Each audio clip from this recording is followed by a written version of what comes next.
We've all heard of drunk dialing, but what about drunk emailing? Or perhaps you're known for sending those emails to the wrong person.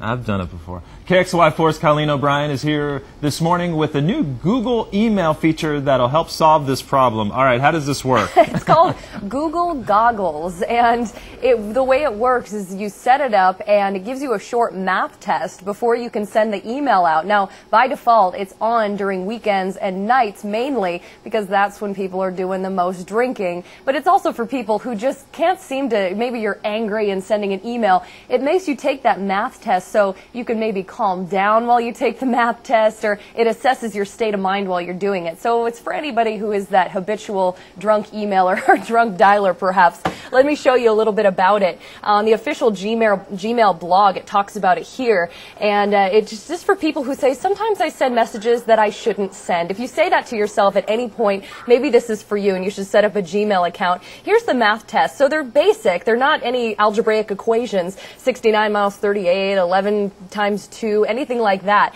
And it times you to see how long it takes you to answer these questions and then gives you your state of mind. And then maybe you can think, oh, do I want to send this email or not? So this is just a cool new feature. It's called Google Goggles. Again, I'll put it on our website, KXLY.com, so you can check it out yourself. Of course, if you actually are drunk when you're emailing, you probably aren't going to be any better like 5 minutes after you take this test. I know, or maybe you can't even figure it out if you've been drinking, so don't even try to email, right? Right. We're thinking the best purpose for this is for when you're angry and you're firing off that email. I know. You take a minute, you reflect. Take a breath. Yeah. And then you realize you don't want to send We're all it. guilty of that. Thanks, Colleen. Appreciate that. Because, you know, people get much braver in email. That's what I've noticed. When it first came out, when I was working a different type of job, people get mean on emails, especially your bosses. You know, it's like, do this. It's easier to do it behind the computer than face-to-face, right? Face-to-face, so hard. Much, much harder. All right.